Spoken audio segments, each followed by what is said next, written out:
pessoal. Olá, meu nome é Fábio Akita e, bom, primeiro de tudo, obrigado por terem esperado até o final do dia. Eu sei que foi um dia extremamente longo para todo mundo e essa palestra final eu vou tentar ser um pouco menos, vou pegar mais leve com vocês. Então, eu sou Fábio Akita, eu sou cofundador de uma empresa chamada CodeMiner 42, que é uma empresa de serviços de São Paulo. A gente abriu faz uns 7, quase 8 anos atrás. A gente está presente em 12 cidades do país, com escritórios de norte a sul, desenvolvimento web, principalmente grandes startups e empresas dos Estados Unidos, empresas do Brasil, desenvolvendo tecnologias web, Ruby on Rails, Node.js, React, Kubernetes e coisas do tipo. Além dela, eu também sou cofundador de uma outra empresa chamada Omnitrade. Eu gosto bastante de criptomoedas. Alguém aqui tem criptomoedas? Alguns. Não vou falar sobre isso hoje, mas se alguém tiver curiosidade para discutir sobre isso, durante a Happy Hour vai ser um bom momento. Mas é uma empresa que tem um ano mais ou menos de idade. Eu codifiquei isso daqui, foi no final de 2017, e a gente está testando esse mercado de criptomoedas agora. Além disso, eu também sou cofundador de uma outra coisa chamada TheConf, que é um evento que a gente faz todo ano, vai ser o 3º ano agora. É uma iniciativa da CodeMiner para desenvolver um evento com conteúdo em inglês feitas por brasileiros, com a seguinte intenção. Como eu viajo o mundo inteiro, e a gente tem clientes nos Estados Unidos, clientes na Europa, e é interessante que o pessoal do mundo não sabe que a gente existe, ou não sabe o que a gente faz. Por quê? Um dos motivos é que qualquer um de vocês, por exemplo, provavelmente já deve ter entrado num evento da Europa, evento de open source, evento de, a GopherConf ou a JSConf lá fora, e vocês têm os vídeos no YouTube para ver. Eventos aqui do Brasil também tem, só que ninguém vai entender nada, e não é porque eles não gostam da gente, porque ninguém no mundo fala nossa língua além de nós mesmos. Então, basicamente, não existe conteúdo para o pessoal lá fora saber o que a gente fala. Então, esse é um evento que a gente faz com a intenção de promover o que os brasileiros estão trabalhando, que soluções que estão sendo desenvolvidas e mostrar como é o nosso dia a dia e os nossos skills, que, para dizer bem a verdade, não é muito diferente do que tem lá fora. A gente não está muito abaixo nem nada disso. Pelo contrário, a gente trabalha lado a lado com equipes dos Estados Unidos, da mesma forma com equipes do Brasil. E, finalmente, outra coisa que eu faço, eu tenho um canal no YouTube que eu comecei, acho que foi em agosto do ano passado, que eu venho semanalmente colocando conteúdo, tanto especificamente coisas técnicas, como coisas mais de discussões sobre carreira, mercado, filosofia e coisas desse tipo. Alguém aqui já assistiu o canal? Não? Alguns, bacana, obrigado. E eu espero que o pessoal continue vendo. Essa semana eu estou dando uma pausa. A pausa da semana que eu falei no último vídeo, inclusive, porque eu estava vendo a palestra dessa semana para cá, então não dá para fazer duas coisas ao mesmo tempo. Por isso que essa semana, excepcionalmente, não teve episódio. Mas beleza. A intenção da minha palestra é a seguinte, e inclusive é uma extensão do que eu venho fazendo no meu canal. Uma das coisas que eu gosto, enquanto palestra, é tentar fazer vocês pararem para pensar um pouco fora do que vocês estão acostumados. Eu não quero ensinar passo a passo coisas para vocês. Eu quero pegar o que vocês já sabem e organizar de uma outra forma para que vocês consigam enxergar isso de uma forma um pouco diferente. Primeiro de tudo, eu acho que quem aqui está na faculdade ou faz pouco tempo que saiu da faculdade? Sei lá, metade para mais. Ótimo. Então, vai pegar muito o que vocês estão provavelmente na cabeça, imagina na cabeça de todo mundo, não só de quem saiu da faculdade. Vocês assistiram hoje dezenas de várias palestras falando de Elastic, falando de Kubernetes, falando de microserviços e diversas outras tecnologias, e na cabeça de todo mundo tem isso aqui na cabeça. Que diabos que eu devo fazer agora? Que linguagem que eu vou usar? Eu vou escolher Ruby, Java, Go. Por quê? Em que cenário? Então, eu quero tentar primeiro dar uma perspectiva e organizar um pouco essa bagunça de uma forma que vocês consigam, talvez, entender o que eu quero dizer. Essa estrutura é mais ou menos um resumo da minha carreira. Então, eu comecei ali, um pouco antes, na verdade, mas nessas 3 décadas, eu vi alguns acontecimentos relevantes que explicam por que a gente tem essa bagunça toda. Primeiro de tudo, o 95 foi um ano pivotal. Foi o ano que eu estava na faculdade, por exemplo.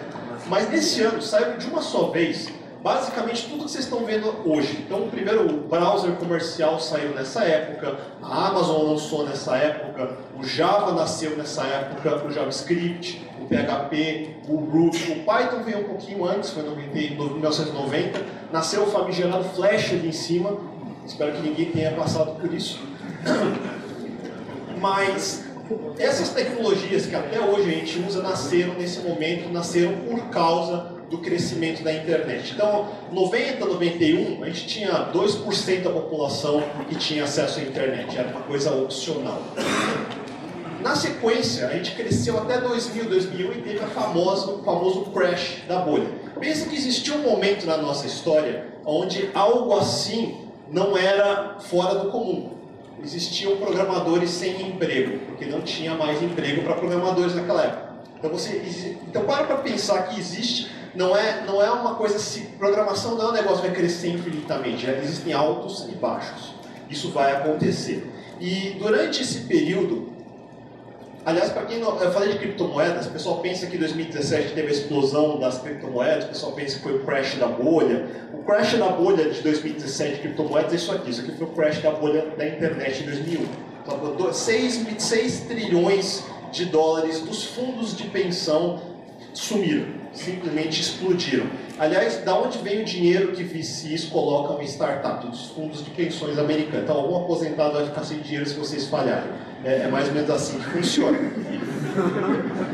Da onde veio o dinheiro? Ninguém parou para pensar de onde veio o dinheiro, mas enfim, é dali que veio. Então o pessoal ainda fala mal de criptomoedas e para prestar atenção nessa outra bolha. A gente já aumentou essa bolha de novo. Então, como é um ciclo, então hoje em dia a gente já está maior do que essa bolha.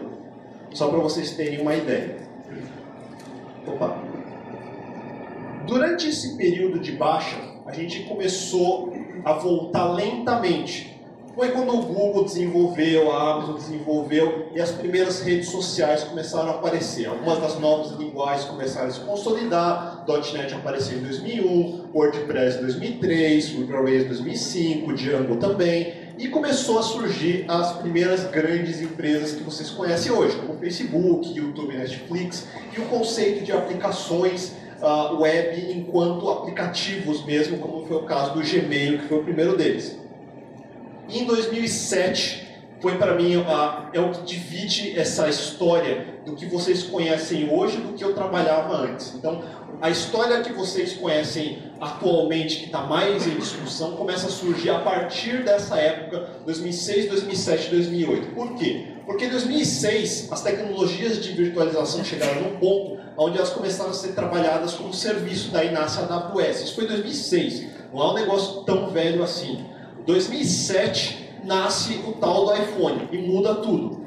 O Chrome só vinha surgir em 2008, para você ter uma ideia. O GitHub também é só 2008, não faz tanto tempo assim. Então, com a conjuntura desses elementos, você começa a ter uma demanda gigante da parte do consumidor para utilizar iPhones e aplicativos móveis e o conceito de cloud, que nasce graças à AWS e a esse novo esforço. E daí os frameworks que nasceram nesse pré-2006, 2007, começam a fazer sentido no desenvolvimento das aplicações que a gente vem a conhecer como Software as a Service.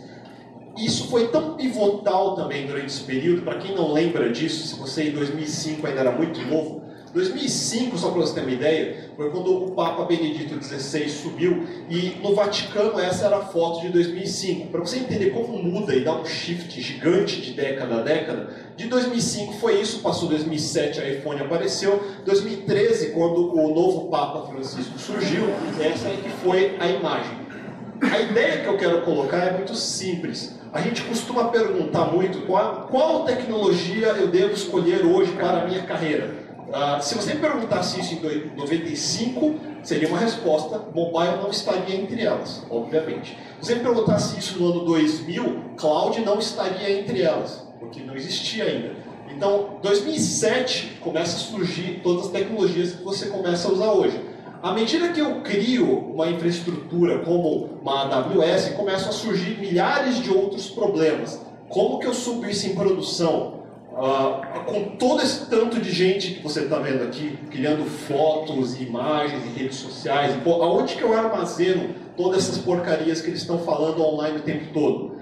E para piorar, em 2008, então foi logo depois disso, surgiu um outro grande evento, que talvez vocês não lembrem, porque a gente passou meio que na tangente dela por N motivos, mas houve a grande crise global de 2008 e 2009. Muitos chamaram como a maior crise depois da depressão de 29, então foi uma crise global. No meio dessa crise, isso foi mais interessante, porque em 2001 foi uma crise das empresas de tecnologia. Então elas morreram, foi aí que você ficou programador sem emprego. Foi aí que surge, por exemplo, é nesse vácuo de 2001, 2003, que surge o conceito de fábricas de software terceirização na Índia. Por quê? Porque ninguém mais tinha dinheiro para pagar programador nos Estados Unidos, mas ainda tinha só sistema para lidar. Foi aí que começou a haver todo um movimento em direção a mercados de mão de obra mais barata. Então é por isso que aconteceu. Agora em 2008 aconteceu outra coisa. O mercado como um todo global entrou em crise. Um monte de gente, milhões de pessoas ficaram sem emprego. E nesse momento começaram a surgir outros tipos de empresa. Uber, Airbnb e, além disso, tecnologias de geolocalização. Então é aí que nasce o Foursquare nesse mesmo ano. E tecnologias de comunicação, nasce o WhatsApp 2 anos depois. Nesse período, isso é interessante, porque o Uber não é uma ideia que alguém, o Calacanis um dia acordou, vou inventar o Uber. Não foi assim que surgiu. Nesse momento você tinha milhões de pessoas sem emprego. E você de repente começou a ter, por exemplo, o Airbnb. Eu estava comentando que eu fui visitar o headquarters dele em São Francisco. Os fundadores, antes de criar o Airbnb, vendiam cereal de propaganda política. Eles estavam lá em 2008 com as eleições lá do Obama, etc. Lá eles têm uma área da empresa deles que eles têm uma caixa de cereal gigante, que foi isso que deu dinheiro para eles começarem a fazer alguma coisa. Não tinham dinheiro, eles não tinham emprego. Então a ideia toda de alugar o seu lugar, de usar o seu tempo para dirigir um carro, para o cara que estava desempregado e não tinha mais para onde ir, era uma solução. Então durante uma crise é que surgiram essas soluções. Então é importante entender o contexto de por que essas soluções aparecem, elas não nascem do nada. E ao mesmo tempo que isso vai acontecendo, essas soluções, de um lado, ela ajuda a um problema de fato social, porque tinha gente sem emprego, e ele ganhou uma oportunidade porque ele tinha um carro que ele podia pegar e podia dirigir, ou ele tinha um quarto que ele podia alugar. E em cima disso, com a demanda que apareceu a partir de 2007, com os telefones e tudo mais, você juntou as duas coisas e você criou o mundo mobile cloud, e isso levou a uma evolução rápida dessas tecnologias. E daí começam a nascer os bancos de dados NoSQL, os bancos de dados distribuídos, os bancos de dados com milhões distribuídos em data centers, com terabytes de dados todos os dias, e os conceitos de data science para lidar com isso. É tudo uma derivação do mesmo ponto. Mas é interessante notar que foram dois grandes momentos que marcaram essas últimas 3 décadas. E aí hoje em dia você tem uma pequena consolidação em cima dessas tecnologias, é mais um refinamento e tudo mais.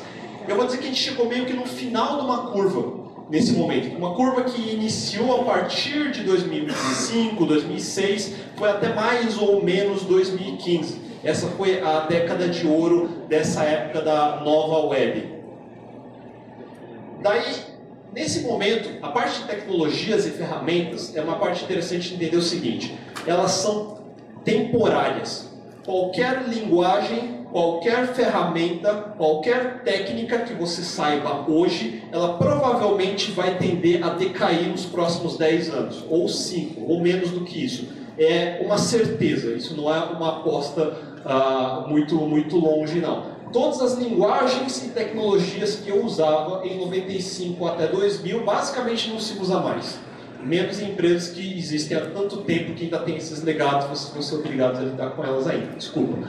Mas em termos de novas tecnologias, elas estão surgindo em ciclos muito rápidos. E esses ciclos tendem a mais ou menos coincidir com esses grandes eventos. Por outro lado, existem alguns outros conhecimentos que eu chamo de atemporais. São alguns conceitos que você não precisa saber necessariamente em todo o detalhe, mas que são justamente aqueles que você acha que não precisa saber. Por isso eu queria mostrar 3 pequenos exemplos, só para entender um pouquinho mais, e tem a ver com algumas das coisas que vocês viram hoje, por exemplo.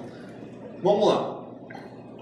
Em termos de... O primeiro exemplo Acho que todo mundo já deve ter visto esse filme, eu espero. Na época que eu comecei a falar esse exemplo, ainda o filme tinha acabado de lançar, faz 10 anos isso já, eu parei para pensar que faz muito tempo que saiu esse filme. A rede social que conta a história do Facebook, como ela surgiu e assim por diante, e que na época, que foi em 2009, foi justamente esse momento, todo mundo estava fazendo startups, virou meio que um ícone, junto com um livro que é o Lean Startup, que surgiu nessa mesma época, como os exemplos de para onde você consegue ir. Tudo que você consegue aprender sobre empreendedorismo, aliás, o que você consegue aprender sobre empreendedorismo nesse filme basicamente é zero. Então não usa esse filme para absolutamente nada, ele é simplesmente um bom filme, mas não vai te ensinar absolutamente nada. Mas tem uma cena, uma só, que para nós que somos de computação foi interessante, que foi essa daqui. Ninguém lembra dessa cena quando eu mostro ela. Alguém lembra dessa cena? Lembra? Alguém parou para pesquisar essa cena? Beleza. Normalmente a gente olha essas coisas em filme e a gente pensa que é besteira. Mas na verdade, se eu virar esse cara, isso é uma equação de verdade. Então, se você se lembra da ocasião, eles estavam montando Face Mesh, que veio antes do Facebook, que era para dizer qual de duas fotos era mais popular do que a outra. E essa fórmula é o que a gente chama de Elo Rating System. Se você já jogou League of Legends, você já viu o termo Elo. E todo o sistema de matchmaking de gamers em todos os sistemas multiplayer de jogos são derivados dessa equação. Então ela serve para redes sociais, serve para games. Em particular, eu achei interessante no LoL, que ele usou exatamente o nome do criador, que é Elo, e você comprava Elos. Até a temporada 3 do League of Legends, acho que está na temporada 8 ou 9, alguma coisa assim, ele usava esse Elo Rating System. Existem, obviamente, evoluções em cima disso. Por que existe esse Elo Rating System? O Arpad-Elo, que é um estatístico, ele jogava xadrez, e xadrez, como é que você vai fazer o rating de xadrez? Quem é o melhor jogador, quem é o pior? A primeira coisa que o pessoal pensa é quem ganhou mais, tecnicamente, deve ser melhor do que quem ganhou menos. Só que isso, obviamente, não funciona. Porque jogador novo, ele vai ter 0 vitórias. Como é que eu vou saber se ele é bom ou não? Agora, se o jogador novo ganha do Grandmaster, ele devia ganhar muito ponto. Agora, se o Grandmaster perde para um jogador ruim, ele devia perder muito ponto. É mais ou menos assim que funcionam os sistemas online de jogos. Então, se você joga só contra noobs o tempo todo, você sobe baixo. Se você vai atrás dos peixes grandes e consegue sobreviver, você sobe rápido. É mais ou menos a ideia por trás daquelas equações. Que são equações simples. A Microsoft, por exemplo, tem o True Skill Ranking System, que está na versão 2 agora. Então, se você vai no Xbox Online e vai jogar os jogos online deles, vai usar esse True Skill. E se você usa Tinder, o swipe para a direita e o swipe para a esquerda te dá um Elo Score. Então, quanto mais gente com mais score te dá swipe positivo, você sobe no score. Quanto menos você recebe, você desce no score. É o mesmo score. Então, entenda que serve para xadrez, serviu para o Face Mesh, serve para games online e serve para qualquer tipo de matching. Qualquer coisa que lida com matching e você quer equilibrar a equação, você usa esse Elo Rating System. Então, isso é interessante porque a maioria das pessoas ainda pensa na primeira ideia que é só você somar votos ou somar pontos. E isso é péssimo. Nas primeiras versões de e-commerce, por exemplo, o pessoal fazia essa ideia de colocar as estrelinhas, etc., sem usar nenhum sistema por baixo. E é óbvio que produto que está mais tempo exposto vai ter mais ponto. E ele não necessariamente é melhor do que o que acabou de ser lançado. Então essa que é a intenção de você usar sistemas como esse. Exemplo 2. Exemplo 2, esse aqui é um vídeo que eu achei no YouTube, achei boa a explicação, por isso eu vou usar a explicação que ele deu, achei é muito simples de entender. O Google. Óbvio que o Google é muito mais complicado do que isso, mas se eu quiser ter um modelo mental de como que funciona um Google, vou digitar a palavra Apple e vai achar um monte de resultados. Esse é o Google. Mas por que ele consegue tão rápido achar os documentos mais relevantes? 20 anos depois, até hoje, muito estudante ainda não entende esse modelo. É mágica. Agora, se você parar para pensar em como é que eu modelo as coisas, imagine que todo documento eu começasse modelando da seguinte forma. Digamos que no universo de Google tivesse só 3 documentos. É muito mais fácil pensar assim, e só existem 2 palavras no meu vocabulário, banana e maçã. Então, a forma como eu vou estruturar esses documentos e armazenar é importante. Um modelo super simples é fazer o seguinte: o documento 1, eu vou dizer que tem, eu vou criar uma estrutura que vai dizer tem 4 maçãs, uma banana. Aqui eu vou ter uma maçã, 3 bananas, e aqui eu tenho 0 maçãs e 5 bananas. Essa é a representação desses documentos. E aí eu faço um índice. Aí eu aponto nesse índice quais documentos tem a palavra maçã, quais documentos tem a palavra banana. Só que são estruturas muito simples de armazenar. Agora, o grande truque é se eu pegar a própria query e tornar ela um documento e fazer a mesma estrutura, dizer que eu falo a palavra maçã uma vez, 0 bananas, e usar esse cara da seguinte forma. Primeiro de tudo, bananas eu não estou procurando, então documentos que tem banana não existem, eu vou tirar. Agora, os que tem maçã, qual desses dois é mais relevante? Se eu bater o olho eu sei, mas como o computador faz para saber isso? E se eu pegar agora cada uma dessas palavras e criar um eixo para elas? E agora, como eu tenho coordenadas aqui em cima, eu posso dizer que o documento 1, ele na verdade é 4 maçãs e uma banana, e o documento 2 é uma maçã e 3 bananas. E a query é uma maçã e 0 bananas. Agora eu tenho uma coisa chamada similaridade de cosseno. Eu tenho ângulos entre os documentos e eu sei agora que o documento 1 é mais relevante do documento 2. E se eu tiver mais do que 2 palavras? Se eu tiver coco, por exemplo, tem um documento coco com 2 palavras coco. É só fazer um terceiro eixo. E eu continuo tendo um ângulo. Esse é o máximo que eu consigo desenhar num papel. Só que o computador não está nem aí se ele consegue desenhar ou não. Para ele, uma dimensão a mais ou a menos é só mais computação. Então eu posso colocar 500 dimensões diferentes e esse mesmo princípio vai valer. Isso se chama um modelo de espaço vetorial, ou VSM, que é Vector Space Model. Se você ouviu, acho que estava a palestra anterior falando de Elastic. O Elasticsearch, ele usa esse VSM. Então, isso é o que está por baixo de todo o sistema de Full Text Search, que tem relevância. E aí você soma essa estrutura com similaridade de cosseno e você começa a ter um troço chamado respostas com relevância. E é assim que todo e-commerce funciona, por exemplo.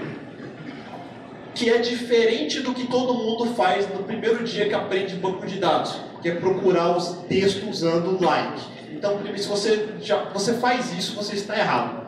Então, não faça isso. Não faça isso. Então, esse é o único slide que você fala assim, ó, não faça. Pendura-se na geladeira e não se esqueça disso. Em vez disso, você usa caras como esse, que faz a forma correta do Vector Space Model. Então, eu não estou dizendo que você tem que saber necessariamente toda a matemática envolvida nisso. Mas quando você abre o site do Elastic, vamos ver o que é o Elastic. Aí na lista de features está escrito assim, Vector Space Model. Aí você olha e fala, não entendi. Agora acho que ficou mais claro por que isso funciona. Terceiro item. Esse daqui eu achei interessante, é um vídeo de 2 anos atrás. Acho que quem aqui assina o canal Veritasium? Poucos. Então todo mundo assina. Vou dar um próximo slide que deixa na geladeira. Assine esse canal. É muito bom. Porque justamente a ideia de coisas que vocês não estão acostumados a pensar. Então aqui eu vou roubar uma ideia deles. É a seguinte. Imagina que você acorda doente. E você vai no médico. O médico fala, vamos fazer exames. Um desses exames volta positivo. E é de uma doença horrorosa, com os piores sintomas possíveis, que você não gostaria de ter. E é uma doença que atinge 0,1% da população. Aí você fica preocupado naquela dor de pai e fala, doutor, vou morrer? Não. Você pergunta, quão certeza você tem? Aí o médico, que também não entende matemática, ele vai falar o seguinte, o teste, ele acerta 99% das vezes. Aí você começa a escrever o testamento. É o que normalmente todo mundo faria. Mas, na verdade, está errado. O certo é essa equaçãozinha aqui. Essa equaçãozinha aqui é a equação de Bayes, do reverendo Thomas Bayes, que é estudado desde os anos 60, esse negócio, que é a probabilidade de você estar doente, dado o evento do teste positivo, ele é igual à probabilidade do evento positivo, dado que você está doente, vezes a probabilidade de você estar doente, dividido pela probabilidade de dar o evento. Se eu plugar os números, que é o 0,1% da população, 99% de acerto do teste, etc., a conta vai dar, na verdade, que você tem 9% de chance de estar com a doença. Entenda isso. Se você tem uma população de 1000 pessoas, e eu disse que 0,1% das pessoas tendem a ter essa doença, você tem 1 em 1000 de realmente estar doente. Se você aplicar o teste na população com 99% de acerto, quer dizer que 1% vai ser falso positivo. Então, em 1000, você vai ter 10 falso positivo. Então, a chance de você estar realmente doente é 1 em 11, que é 9%.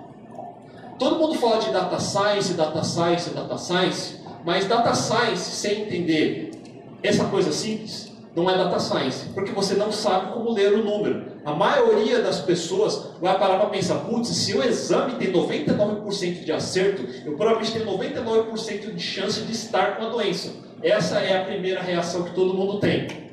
Agora, e se eu for fazer um segundo exame? Pô, eu não acreditei nesse exame, doutor, o senhor é um filho da puta, eu não quero saber de você, eu vou fazer no outro laboratório. Agora você pluga, em vez de 0,1% da população, os 9% de chance daquele exame indicar que você está doente.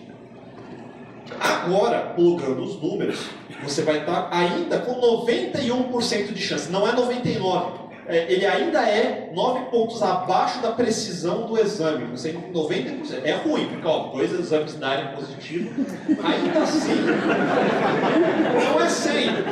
Entenda que não é 100, é 91%.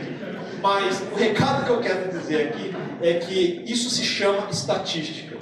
E é uma daquelas matérias que quem fez ciência da computação odiou fazer e achou, nunca vou usar isso para porcaria nenhuma.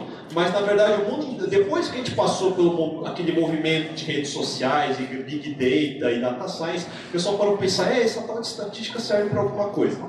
Mas, mais do que isso, essa equação eu vi 2 anos atrás no Veritácio, mas a primeira vez que eu ouvi falar sobre ele foi em 2002, quando eu li um artigo do Paul Graham chamado A Plan for Spam. Naquela época eu era programador de Java e PHP, eu achei animal essa ideia, que é a ideia de um Bayesian Filter. Então hoje a gente fala em Machine Learning, mas naquela época a gente tinha um problema. Pensa em spam.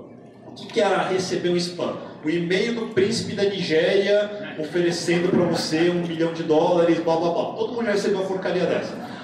Pra gente, olhando para um e-mail, é muito fácil saber que a gente está com spam ou não. Mas para o computador não é tão fácil assim. Então, como que se fazia antes? Você fazia whitelists e blacklists, que é o que muita gente... Eu recebo desenho de projeto onde gente quer colocar filtro em conteúdo usando blacklist. Eu acho uma coisa tosca. Porque você coloca lá quais palavras caracterizam o spam. Se tiver príncipe da Nigéria, se tiver qualquer dessas palavras, então é o spam. Mas isso é muito fácil de eu conseguir bypassar. Se eu ver que as pessoas estão começando a usar as palavras como blacklist, eu mudo o texto. É muito simples de bypassar blacklist. É a coisa mais simples. Qualquer criança de 5 anos sabe bypassar a blacklist. Ah, não pode falar esse palavrão, ele fala outro. É simples. E nego ainda programa isso em sistema. Agora, em A Plan for Spam, a ideia foi usar Bayesian Filters. E é treinar dizendo, ó, a vantagem daquela equação, eu falei, o primeiro exame eu tenho 9% de chance. O segundo exame que eu fizer e somar as duas coisas vai 91%. Se eu fizer o terceiro exame, vai chegando cada vez mais perto do 100% de acerto. Então, quanto mais eu treinar, olha, todas essas palavras desses e-mails são spam, isso caracteriza spam, isso é não spam, isso é spam, isso é não spam, eu começo a ter aquela probabilidade chegando mais próximo do 100%, onde o falso positivo é abaixo de 1%, e aí eu consigo que ele realmente funcione em sistemas que eu tenho hoje em dia. Então o seu Gmail hoje em dia faz um trabalho muito bom, na verdade, em filtrar spam. Você vê como é que era em 2002, você fica horrorizado, porque a gente realmente não conseguia filtrar. Todo o sistema de e-mail tinha um filtro e nenhum funcionava, porque metade na configuração pedia, digite aqui as palavras que você não gostaria de filtrar. Eu falei, porra, velho, sério, você vai me fazer isso? Mas enfim. E algoritmos como Bayes, tecnicamente falando, é o Naive Bayes, e tem vários outros, Multinomial Bayes e assim por diante, estão em pacotes como o Apache Spark, E eu conheço muita gente que usa o Apache Spark, não tem a mínima noção do que eu acabei de explicar agora. Não faz nenhum sentido na minha cabeça. Vai descer na documentação e tem lá Naive Bayes. Aí o cara olha assim, não sei o que é, mas eu vou usar. Mas agora acho que vocês começaram a ter uma noção de para que serve esse Naive Bayes.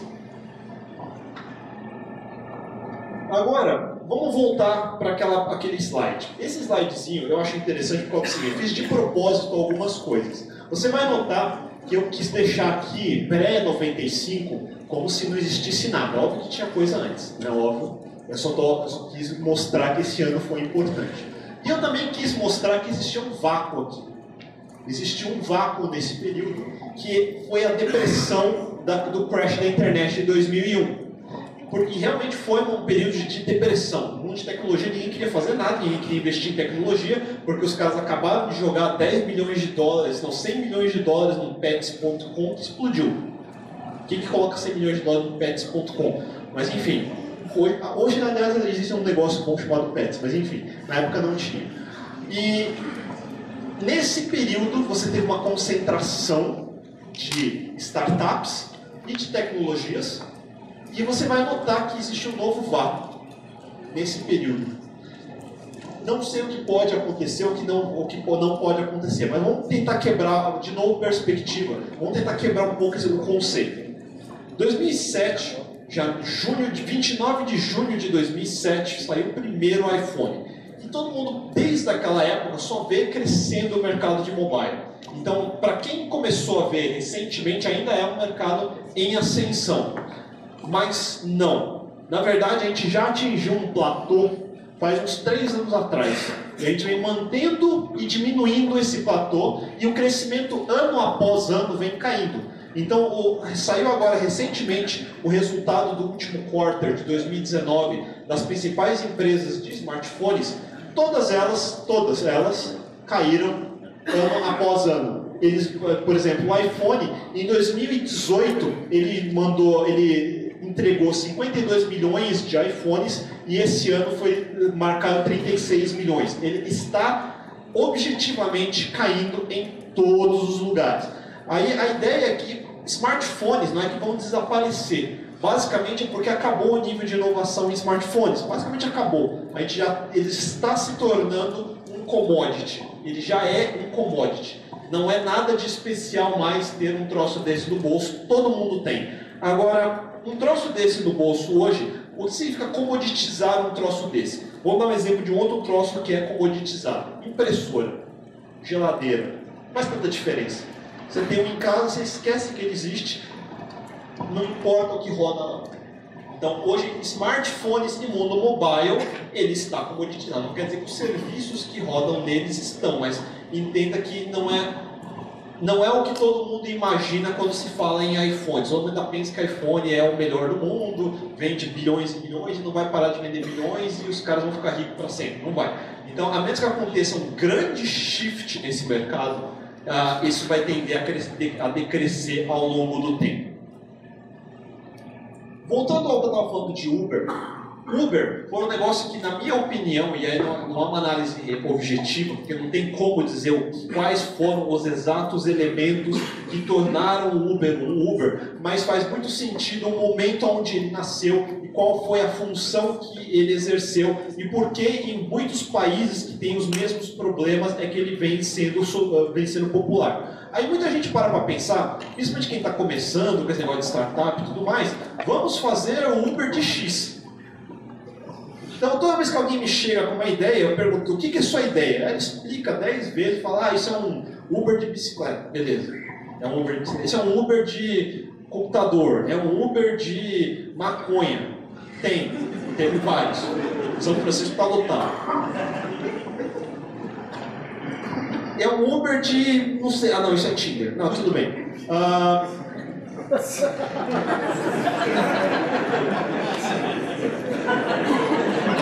Você só tem sujo. Mas o principal, não basta você chegar com uma ideia do tipo, vamos copiar o cara que fez o Uber de carro e fazer o Uber de triciclo que vai dar certo. Não é assim que as coisas funcionam. Além disso, não é falta de dinheiro. Nunca foi falta de dinheiro. Isso eu aprendi em primeira mão, tendo apagado a luz de ponto-coms, na verdade, não eram startups, em 2001, que muito dinheiro não resolveu todo o problema. A gente queimou 6 trilhões de dólares e foi tudo pro buraco. Para não dizer que foi tudo pro buraco, isso também é importante, que as crises e as bolhas não são ruins, dependendo de quem você pergunta. O aposentado falando que pensa foi ruim. Mas para a internet como um todo, ele acelerou dos anos 90 até o final de 2001 a infraestrutura toda que deu a origem aos produtos que a gente começou a usar no começo do século 21. Sem essa infraestrutura, o Orkut não teria dado certo, Friendster, MySpace, que vieram antes do Facebook dar certo, e todas as outras coisas que surgiram nesse período. Mas não, a questão de startup, isso é importante, não é falta de dinheiro. Qualquer um que fala, eu preciso de dinheiro para a ideia dar certo, não está fazendo do jeito certo. Com muito dinheiro, isso eu lembro do meu exemplo dos anos 90. Quem é dos anos 90 que lembra disso? Caramba, vocês são velhos, hein? Mentira que vocês lembram disso, não é verdade. Não é verdade. Bom, para quem... Bom, enfim, não vou comentar. Com muito dinheiro, a primeira opção que você toma não é fazer o melhor sistema, é contratar mais gente. Era assim que funcionava o KD e todos os sites do final dos anos 90, e-commerce e assim por diante. Você tinha pessoas e pessoas o dia inteiro atualizando essa desgraça. Página de e-commerce era pessoas assim o dia inteiro arrumando listas e listas na mão. Não vou dizer que não tem hoje, mas naquela época era pior. A primeira página, se não me engano, posso estar falando uma grande besteira, mas se a minha memória não me falha, a homepage do Submarino era um HTML estático, atualizado na mão e subia via FTP. Quando você não tem dinheiro e você tem um problema para resolver, então esse é o exemplo canônico. Pensa o Larry e o Sergey em Stanford, se não me engano. Eu gostaria de conseguir fazer o search dos documentos de pesquisa aqui da biblioteca, mas eu sou só 2 pessoas, estudantes sem dinheiro, eu não posso contratar 200 pessoas. Como é que eu faço? Você resolve com um algoritmo.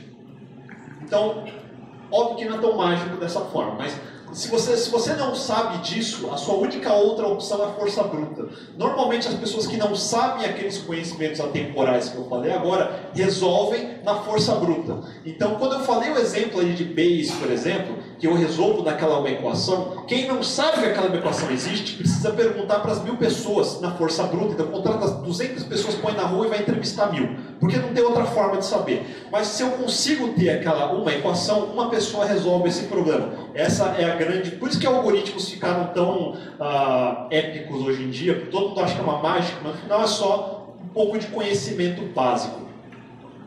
E aqui vem a primeira conclusão. Inovações não vêm de muito dinheiro, nem de muito tempo, nem de muitas pessoas. Elas costumam vir de restrições. E eu tendo a dizer que quanto pior for essa restrição, por exemplo, em 2008, durante a pior crise global da história do capitalismo moderno, foi onde surgiram os principais unicórnios que hoje estão para abrir a IPO. Então, todos os grandes unicórnios... Então, se você pegar o seu iPhone hoje e pegar todos os ícones que estão ali na frente, provavelmente são aquelas que eu acabei de mostrar agora, nasceram nesse período de 2006 a 2008. E todos os conhecimentos atemporais que eu falei, elas são antigas, são super antigas. Então, cálculo, que é o básico que todo mundo precisa saber, derivada integral, a coisa mais ridícula, é do século XVI, XVII. Lambda cálculos, todo mundo fala de programação funcional, porque programação funcional, blá blá blá blá blá, bullshit, anos 30. A gente está falando do Elon Rating System 39, Bayes dos anos 60, mas na verdade o conceito, isso aqui foi até interessante que ele explica no vídeo, que o Thomas Bayes, ele achou tão ridículo que ele tinha acabado de descobrir que ele nunca publicou. Na verdade ele colocou no dia, achei óbvio isso aqui, não vou publicar. Quando ele morreu, um parente dele foi buscar os diários dele, alguém perguntou, vê se tem alguma coisa útil para publicar. Aí achou esse negócio aqui e falou, porra, é da hora. Aí levou uns um século até isso finalmente começar a ser usado. E o Vector Space Model, que é da teoria da informação, que é do Gerald Salto de 75. Então a gente está falando em aquele Vector Space Model sendo calculado em mainframe com fita. Então pensa que naquela época era feito daquele jeito, e funciona desde aquela época. E parece óbvio, deveria ser óbvio, mas levou de 75 até 98, 7, quando o Google surgiu, para realmente começar a ser usado. Para falar, como o Google faz essa mágica? Ah, ele só olhou ali na biblioteca e viu que tinha. É basicamente isso. Então todo mundo que faz ciência da computação tem uma grande oportunidade, que é acesso a ter esse tipo de coisa. A lista vai embora, tem um monte de coisa que não é usado. E normalmente, todos os lugares na computação onde você vê força bruta sendo usada, então, contrataram 200 pessoas para fazer aqui e resolver o problema. Aí você devia parar para pensar, isso deve ter uma equação para resolver. E normalmente tem. Daí, uma outra perspectiva, que é a falta de tempo, é a forma de pensar que costuma estar errado. Então, eu mostrei aquele diagrama cheio de tecnologia e um monte de gente fica pensando qual delas que eu devo escolher. E eu acho que a pergunta está errada. Porque se você perguntar, a premissa dessa pergunta é a seguinte: se eu escolher errado, digamos que eu escolhi Go, vai levar esse tanto de anos aqui para eu ficar bom em Go. Então o pessoal para pensar, vai demorar, vai que eu escolhi errado, então você tem todo esse apego em relação ao tempo para escolher. Só que não é só uma coisa, você na verdade tem um monte de coisa. E esse monte de coisa tem um monte de tempo. Aí você para olhar dessa forma e começa a ficar ansioso, dá dor de barriga, você toma um antidepressivo e assim por diante. Ou então esquece tudo e vai pra balada e enche a cara mesmo que é melhor. Mas é porque a pergunta está errada. A premissa é que você tem que escolher. Eu parto do seguinte princípio: você não deveria escolher, você deveria fazer dessa forma. Escolha tudo que você quiser e aprenda uma semana de cada. Mas e se eu não gostei desse troço aqui e eu perdi essa semana? É melhor você perder uma semana do que perder 3 anos. Entenda esse conceito. É que nem o negócio da estatística. Todo mundo erra porque quer acertar 100%. Se você tentar acertar 100%, você vai acertar 0. Então é melhor você aceitar que vai perder 20%, mas acertar 80%. Perder 20% significa um pequeno risco. Esse é o conceito todo do que a gente chama hoje de Agile, e ninguém entende isso. Agile é controle de risco. Eu faço sprints, porque se eu errar, eu vou perder no máximo o tamanho do sprint. Por isso que sprints longos não deveriam ser a regra, e curtos sim, porque no máximo eu perco esse curto. Ah, mas não cabe no curta, porque você não sabe priorizar. Você quer acertar 100%. Não vai acertar 100%. Você tem que partir do princípio que em 10 sprints eu posso perder 2. E vai jogar fora.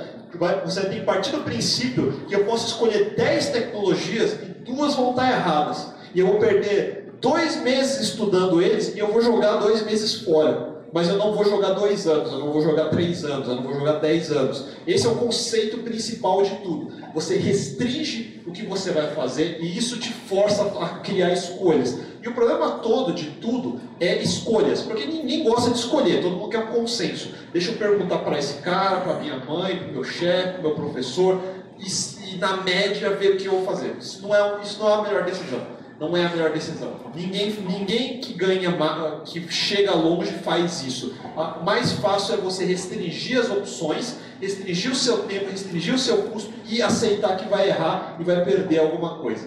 E em relação a tempo, nós programadores somos animais que odiamos estimativas e odiamos prazos. Em particular a gente. Todo mundo odeia isso, mas em particular a gente. Se você quiser falar estimativa para um programador é que nem mostrar alho para um vampiro. É a mesma coisa. É basicamente isso. Mas é um mal necessário. E eu vou dizer por que é necessário. Porque o programador segue a lei dos gases. Você conhece a lei dos gases? O gás ocupa todo o espaço que você der para ele. Então se eu te der uma semana, você vai gastar uma semana. Se eu te der um mês, filha da puta vai gastar um mês. Vocês têm um ano para fazer a porra do TCC? Quem gastou o ano inteiro fazendo e só não fez na última semana? Certeza que foi assim. Então entenda que inovação, todo mundo pensa que inovação é um processo longo, que gasta pessoas, dinheiro, uma década fazendo sei lá o que. Não, na verdade é o contrário disso. E com o tempo todo que o pessoal gasta reclamando no Twitter, dá para fazer muita coisa. Então se você tem esse tempo, então não pode reclamar de falta de tempo. Então entenda esse outro problema também. E agora vem a parte de spoilers do endgame. Spoilers? Não. Já pode? Não pode. Não, brincadeira, eu não vou dar spoilers, não chegou. Mas vamos. Eu não contei spoilers. Mas é que faz parte do que eu queria dizer. Todo mundo pensa que vai fazer o hoverboard desse jeito. Que no futuro a gente vai fazer isso, que você vai fazer isso aqui. 2015 já passou e a gente não consegue fazer. A gente é muito bom de inventar essas ideias grandiosas lá na frente. A gente é muito ruim de resolver problemas no curto prazo. Mas a ideia toda é que você tem que pegar as restrições que você tem e fazer a melhor solução que é possível hoje. Que é essa. Mas funciona. Não flutua ainda. Mas se o objetivo todo é ir de A a B da forma mais simples e flexível, isso resolve o problema melhor do que isso daqui. Você gasta mais tempo pensando em como fazer isso daqui do que como resolver esse problema aqui.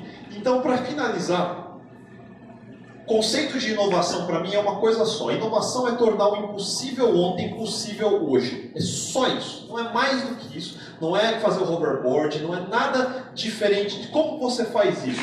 Com duas ferramentas. Ferramentas temporárias e ferramentas atemporais. Você gasta mais tempo nas temporárias do que nas atemporais, porque você gasta mais tempo aprendendo qual o JavaScript novo da semana do que qual é o Vector Space Model que você já devia saber para resolver um problema em qualquer linguagem.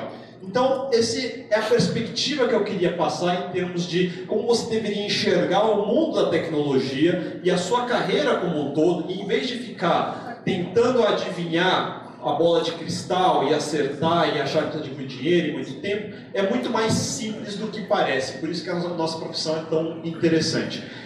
E com tudo isso dito, eu espero que tenha semeado ideias na cabeça. Convido todo mundo para discutir mais o assunto no Happy Hour, que vai ser daqui a pouco? Daqui a pouco? Sim. Porque eu preciso de uma cerveja.